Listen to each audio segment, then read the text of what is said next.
매일 아침에 눈을 뜰 때 눈을 뜨면서 이 한 말씀 외치고 시작하면 좋을 것 같아요. 하나님의 아들 예수 그리스도 복음의 시작이라. 한번 외쳐볼까요? 하나님의 아들 예수 그리스도 복음의 시작이라. 시작인 줄 믿습니다. 우리의 모든 시작은 복음으로 시작해야 될 줄 믿습니다. 근데 이번 주에 세례 요한을 만나셨나요? 아니면 여러분들 세례 요한이셨나요? 우리는 저마다 세례 요한을 만나든지 세례 요한이어야 되지요. 세례 요한이 이 땅에 와서 한 것이 무엇입니까? 주님이 오실 길을 준비하고 예비하는 거였지요. 그 길이 준비되었기에 예수님이 이 땅에 오셨고 또한 예수님의 공생애가 시작되어졌습니다.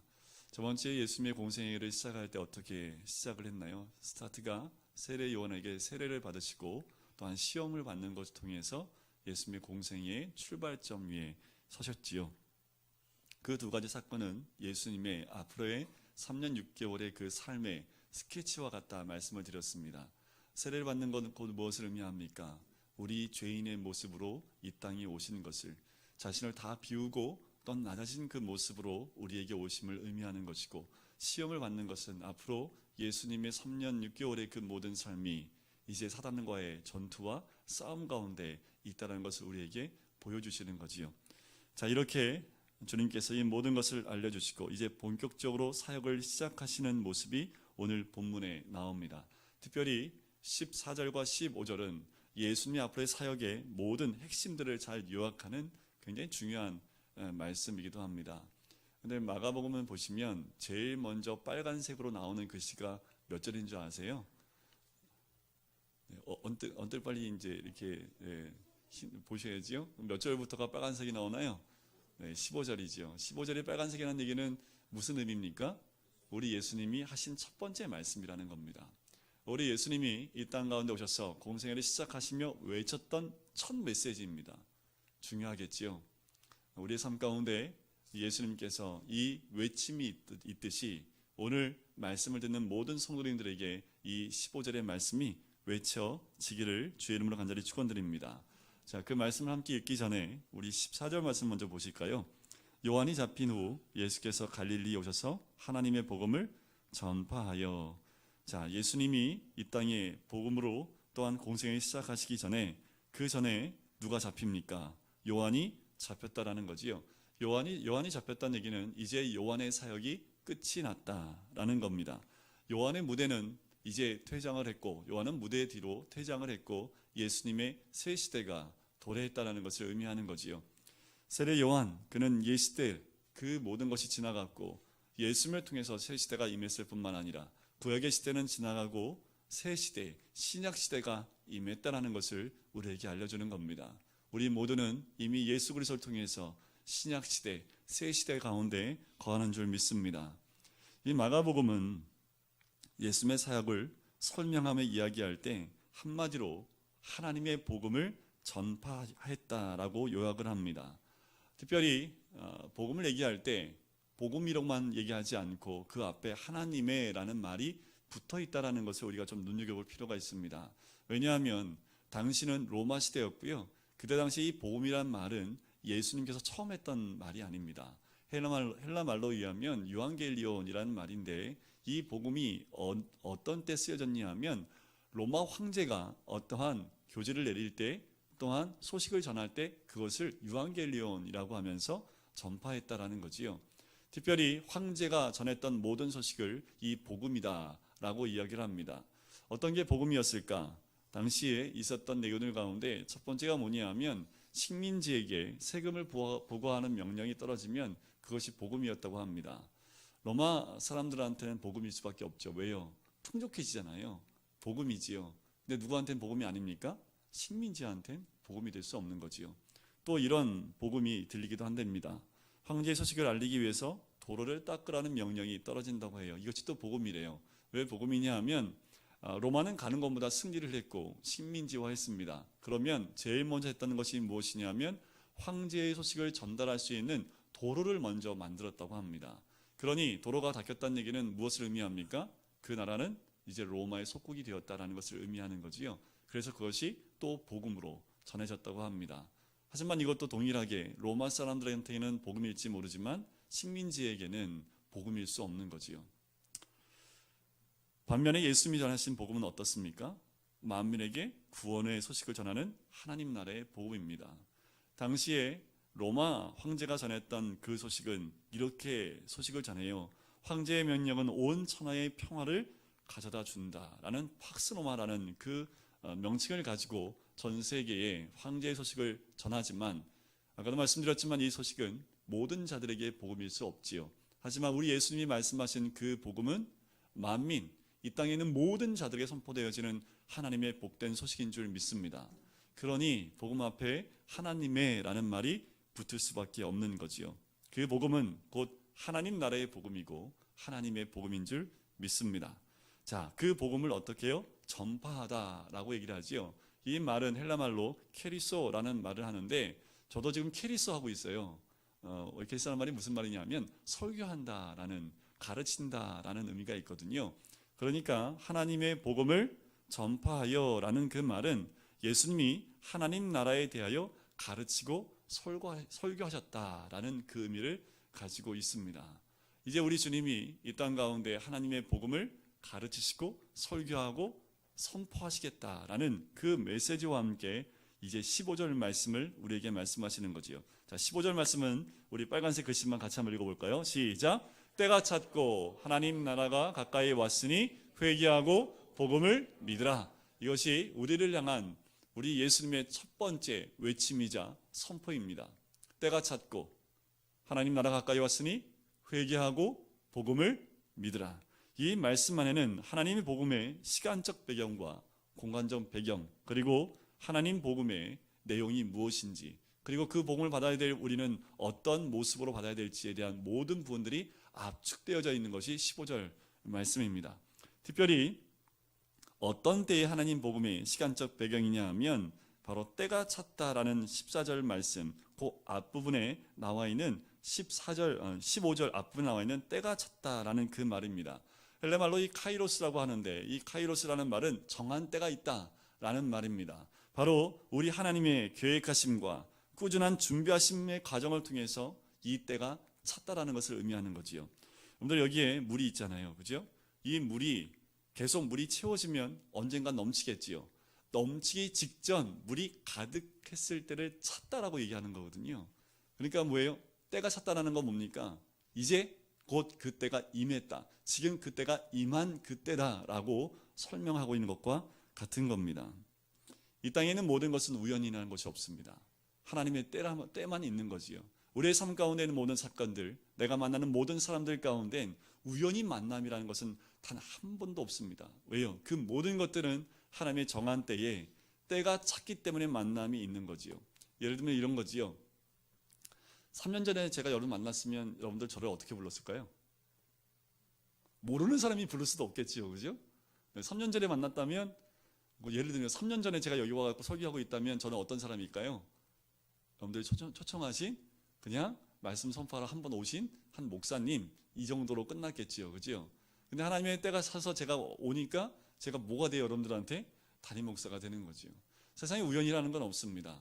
하나님의 때가 찼기에 그 때에 맞춰서 제가 왔기 때문에 여러분들한테 제가 담임 목사로 설 수 있었던 거고, 제가 말씀을 전하는 이 자리에 설 수 있는 것과 마찬가지라는 거지요. 하나님이 정하신 때가 있습니다. 모든 만남에도 마찬가지라는 거지요. 말씀도 그렇고 우리의 만남의 모든 사건들도 다 마찬가지라는 겁니다. 그런데 여러분들 이 마가복음이 쓰여지기 전까지 어떤 일이 있었는지 아세요? 이스라엘 민족 가운데 말라기가 쓰여지고 이 마가복음, 마태복음, 복음서가 시작하기 전에 약 400년 동안을 이스라엘 민족은 암흑기라고 얘기를 해요. 왜 암흑기냐 하면 하나님의 음성이 전혀 들리지 않았습니다. 하나님이 움직임이 없었던 것 같아요. 하나님이 한 번도 그들에게 말씀하지 않았기 때문에 침묵의 때 하나님이 잠잠하셨던 그 시간이라고 얘기를 합니다. 하지만 우리가 또 알아야 될 것은 400년 동안 주님이 입을 열지 않으셨지만, 우리에게 말씀하진 않으셨지만 시간은 흐르고 있었다는 거죠. 하나님이 정한 때는 준비되어지고 있었다라는 겁니다. 하나님께서는 자신이 계획하신 때를 잊어버리지 않고 계획해서 일하셨고 때가 참에 주의 복음이 이 땅 가운데 임하게 하셨다라는 겁니다. 단 한순간도 우리 주님은 머물러 계신 적이 없습니다. 갈라디아서 4장 4절 말씀에도 보면 때가 참에 하나님이 그 아들을 보내사 여자에게서 나게 하시고 율법 아래에 나게 하신 것은 그곳에도 때가 참에라는 말이 나와요. 여러분들 우리의 삶 가운데 때가 찼기 때문에 여러분들 이 자리에 계신 거지요. 때가 찼기 때문에 여러분들 마음에 복음이 들어가는 거지요.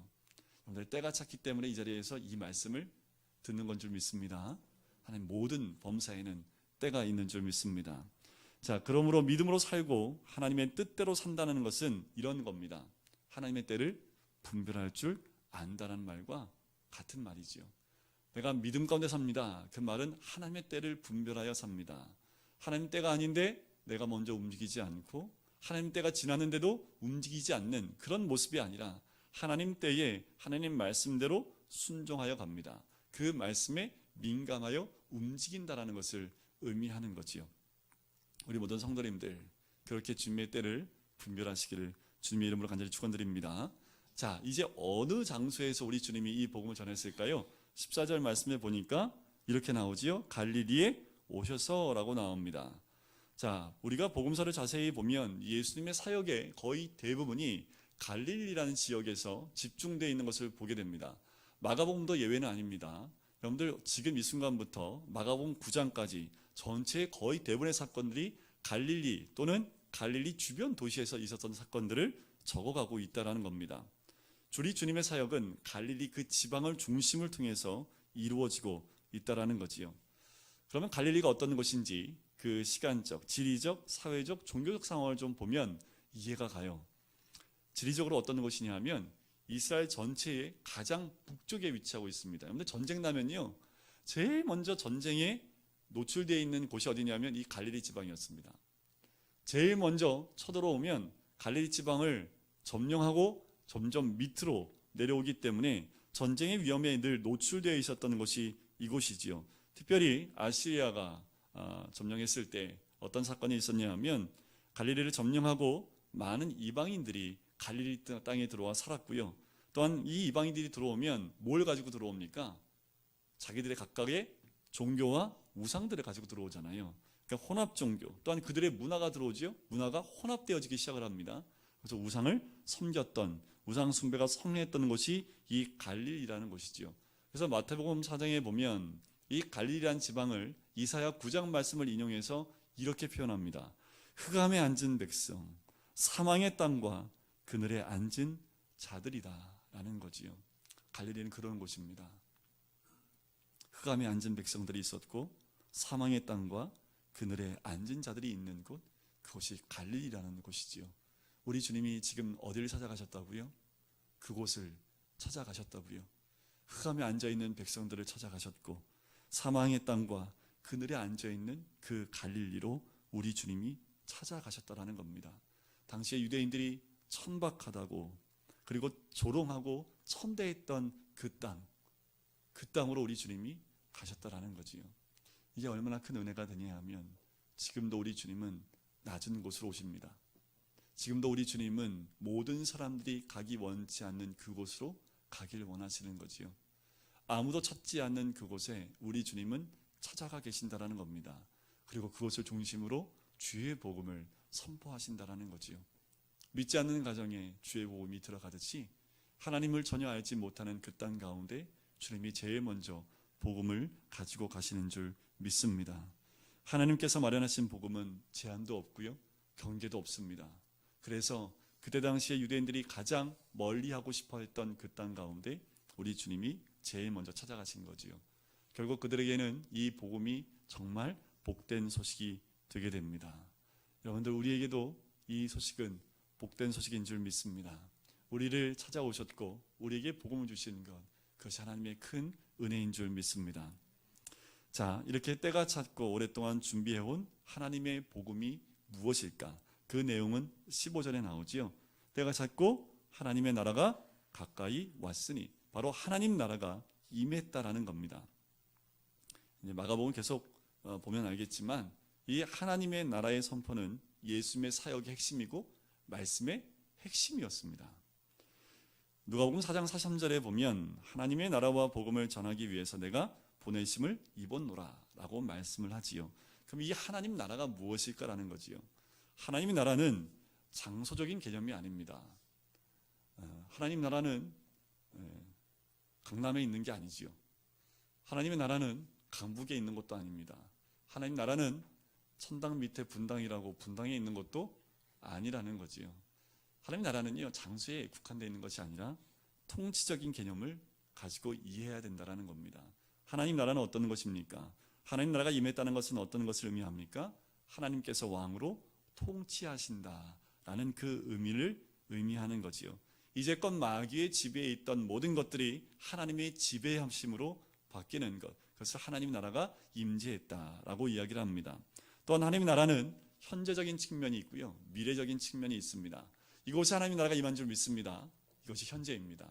우리의 삶 가운데 하나님 나라가 임한 것, 하나님의 통치가 임한 것, 하나님 나라가 임한 것이 현재적인 거지요. 그런데 미래적인 측면이란 뭐냐면 아직 완성되지 않았다는 겁니다. 하나님 나라는 예수님이 다시 재림하심으로 이 땅에 완성이 되는 거지요. 이런 하나님의 통치가 우리에게 임하기 위해서 우리 주님이 요구하시는 것이 두 가지가 있습니다. 15절 끝에 나오는데 회개하고 복음을 믿으라. 촉구하시는 거지요. 회개하라, 믿으라. 우리에게 촉구하시는 겁니다. 자, 회개한다는 게 뭘까요? 우리가 기도하면서 눈물 콧물 쏟아내면서 기도하는 모습, 네, 그것도 많습니다. 하지만 회개의 진정한 의미는 뭐냐면 방향을 완전히 바꾸는 것을 의미해요. 가던 방향을 돌아서 180도 다른 반대 방향으로 돌이키는 것, 그것을 회개라고 얘기를 하지요.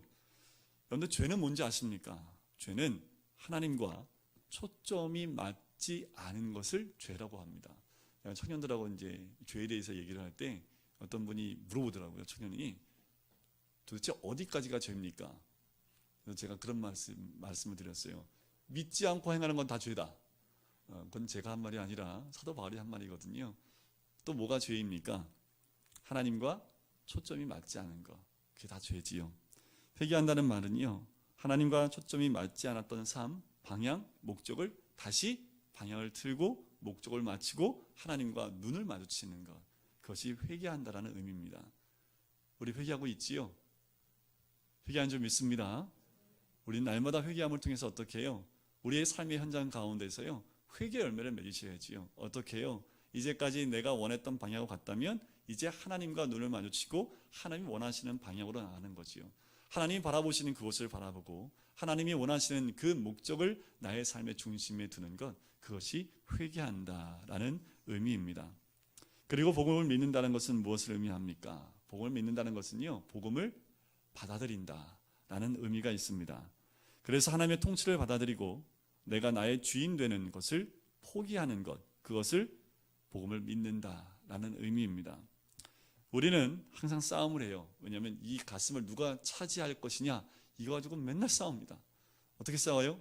내가 주인 하려고 또 싸우고 있고, 복음을 믿었으니 하나님이 이 가슴의 주인 되시려고 들어오시는데 늘 우리는 우리 안에 내가 있기 때문에 내가 그것을 거부하는 거지요. 사단의 지배를 받든지 하나님의 지배를 받든지 우리는 늘 삶 가운데 전쟁과 싸움이 있을 수밖에 없다라는 겁니다. 하나님의 복음을 받아들인다는 것, 내가 나의 주인됨을 포기하고 하나님이 나의 주인됨을 인정합니다 라는 그 고백이 복음을 믿는다라는 말씀입니다.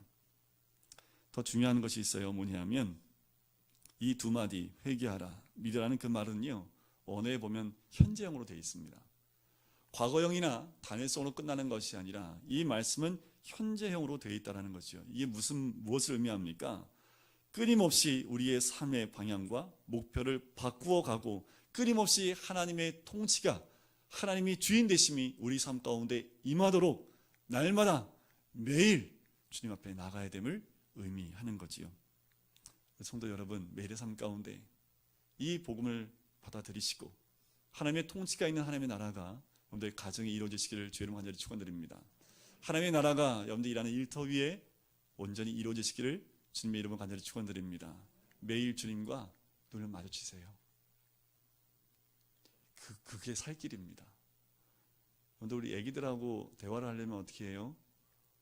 눈을 마주치려면 애한테 엄마 쳐다보고 서 있으면 애가 목이 부러집니다. 아이하고도 어떻게 해야 돼요? 아이의 마음을 알려면 아이 컨택 하기 위해서 우리가 낮아지잖아요. 우리가 아무리 하나님을 쳐다봐도 하나님이 낮아지지 아니하시면 우리 하나님과 눈을 마주칠 수 없지요. 우리가 하나님을 눈을 마주치고 싶으면 그때마다 우리 주님은 우리의 눈높이로 내려오시는 분인 줄 믿습니다. 매일 주님과 눈을 마주치세요. 당연히 부부가 눈을 마주치는 건 당연하지요. 네, 그렇게도 눈을 마주쳐야 되지만 매일 눈을 뜨시고 하나님의 아들 예수 그리스도 복음의 시작입니다 선포하시면서 눈을 뜨자마자 주님과 아이 컨택을 하시는 거지요. 초점을 맞추시는 겁니다. 그래서 하나님과 맞지 않았던 목적과 방향이 있다면 또 매일매일 수정해서 주님께 나아가는 거지요. 자, 16절 말씀을 보실까요? 이제 그렇게 선포하신 주님께서 제일 먼저 찾아간 곳이 16절입니다. 16절에 같이 읽겠습니다. 시작. 갈릴리 해변으로 지나가시다가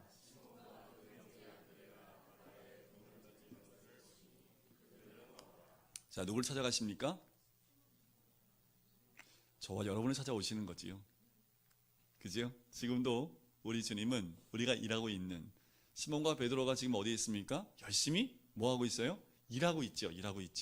일하는데 우리 주님이 어떻게 하신 거예요? 찾아가신 거지요. 죄송합니다. 농땡이 피지 마시고 열심히 일하고 있을 때 우리 주님이 어떻게 하신다고요? 찾아가신다고요.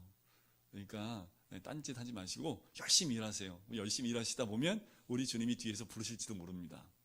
우리 주님이 일하시면은요 항상 사람을 부르세요. 지금 공생에 시작해서 우리 예수님이 말씀을 선포하시는 이 놀라운 15절 말씀을 선포하시면서 제일 먼저 첫 발자국 띈 게 뭐예요? 제자를 불렀다라는 거지요. 우리 하나님이 능력이 없을까요? 우리 하나님이 천지 만물을 말씀으로 창조하셨는데 우리 하나님이 능력이 없으실까요? 근데 하나님의 원칙이 있어요. 하나님의 사역은 누굴 통해서? 사람을 통해서 하신다라는 겁니다. 12제자를 부르세요. 그리고 그 12제자를 통해서 교회를 만드시고 주의 복음이 선포하게 하신다라는 거지요. 17절을 보실까요? 예수께서 이르시되 어떻게 하라고요? 나를 따라오라. 내가 너희로 사람을 낚는 어부가 되게 하리라 하시니. 우리 주님 제자를 부르실 때 나를 따라오라 라고 말씀하는 거지요. 오늘도 우리 주님이 우리 모든 성도들에게 말씀하십니다. 나를 따라오라. 나를 따라오라. 우리 주님의 부르심, 그 부르심에 우리가 응답하여 나가야 될 줄 믿습니다. 그런데 참 중요한 거 아까도 말씀드렸지만 우리 주님 부르실 때 부르시는 장소가 어딜까요? 산기도, 기도원, 철야기도 어디일까요? 우리 삶의 현장입니다. 여러분들 열심히 일하고 계신 그 삶의 현장에서 우리 주님은 변함없이 부르고 계신다라는 거지요. 우리 주님의 부르심을 좀 유식한 말로 말하면요, 소명이라고 얘기를 해요. 소명. 금요일 날에도 우리 사무엘의 소명에 대해서 말씀을 드렸지만 그때는 하나님 부르셨죠. 지금은 우리 예수님이 부르십니다. 그 소명이라고 얘기를 하지요. 그 소명, 주님의 부르심에 제자들의 직업이 바뀌었나요? 바뀌지 않습니다. 그들에게 뭐라고 말씀합니까? 너희를 사람을 낚는 뭐가 되게 하겠다고요? 어부가 되게 하겠다. 그들의 직업이 뭔데요? 어부였잖아요. 그들의 일터에서 직업을 바꾸겠다 말씀하신 것이 아니지요. 때론 그럴 수도 있습니다. 저처럼 말씀의 사역자나 어떤 특별한 사역을 위해서 하나님 부르실 때에는 우리에 있는 내가 일하고 있는 일터에서 이제 주의 사역으로 길을 바꿀 수도 있습니다. 때로는 그 소명 가운데 선지자로 우리를 보내실 수 있어요.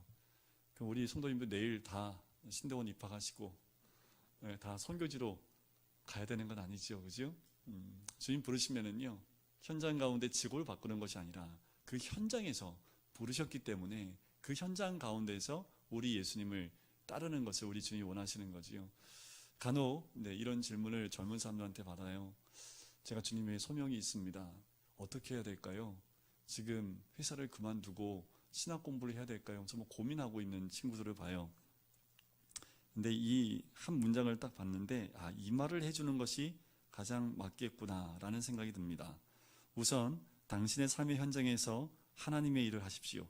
지금까지 그저 밥벌이로 일을 했다면 이제 당신이 일하고 있는 그 현장을 복음을 전하는 통로로 여기고 사람을 낚는 어부가 되십시오 라는 거지요. 우리를 부르신 그 부르심에는 내 삶의 현장에서 사람을 낚는 어부가 되는 것, 그것이 어쩌면 우리를 향한 부르심일 수 있다라는 겁니다. 그랬더니 이렇게 부르셨을 때 제자들에게 어떤 현상이 일어납니까? 18절입니다. 우리 18절을 크게 한번 같이 읽도록 할까요? 시작. 곧 그물을 버려두고 따르니라. 어떻게 따랐다고요? 곧 따라도 곧.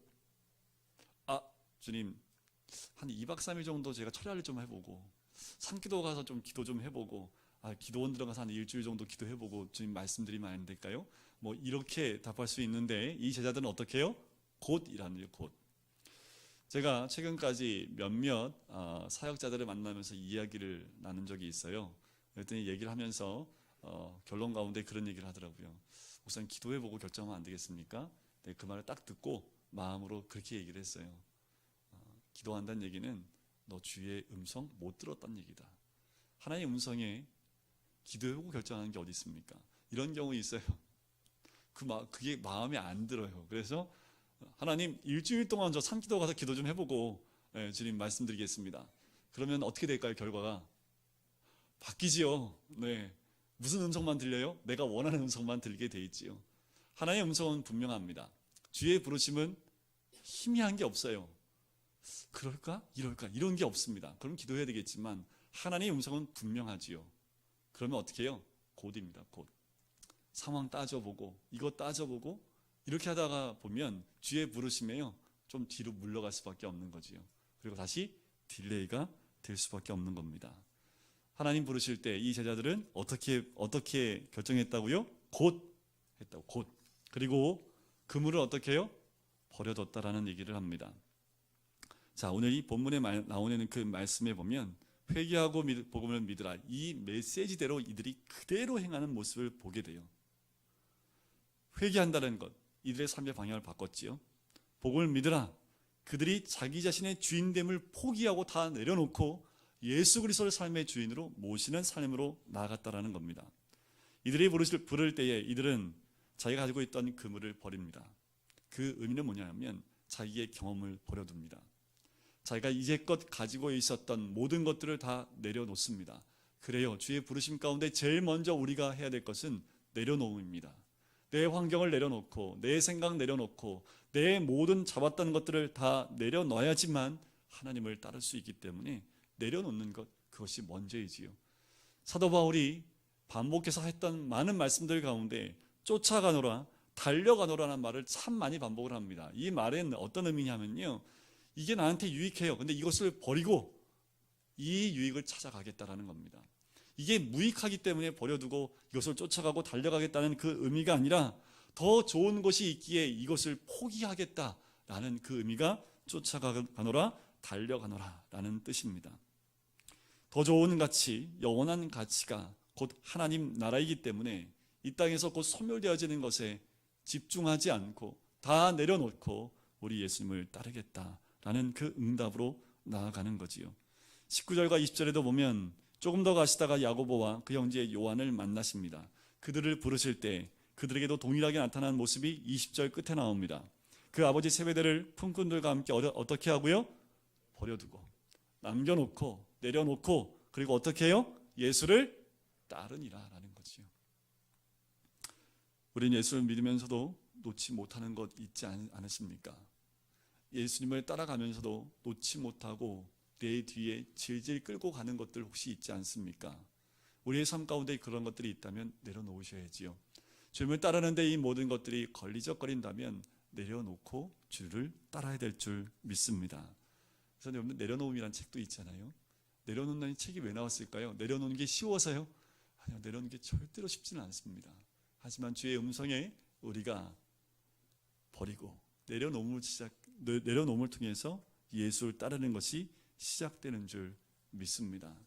주의 음성은 분명합니다. 때로는 우리 귀에 말씀을 통해서, 때로는 설교를 통해서 여러 가지 모습으로 하나님은 우리에게 콜링하시고 부르시지요. 그것에 우리는 어떻게 해요? 곧 내려놓고 예수를 따르는 우리 모든 성도님 되시기를 주님의 이름으로 간절히 축원드립니다. 이제 우리에겐 이렇게 시작을 합니다. 예수 그리스도 복음의 시작으로 우리의 삶은 시작을 했습니다. 이제 우리 옆에 있는 사람들에게 뭘 해야 될까요? 때가 찼어. 하나님 나라 가까웠잖아. 회개하고 복음을 믿어. 이것이 우리의 삶 가운데 이루어져야 될 하나님의 뜻인 줄 믿습니다. 하루에 눈을 뜨면서 뭐라고 시작하시라고요? 하나님의 아들 예수 그리스도 복음의 시작이라. 만나는 사람들마다 어떤 마음으로 만나야 돼요? 때가 찼어. 하나님 나라 가까웠으니까 회개하고 복음을 믿어.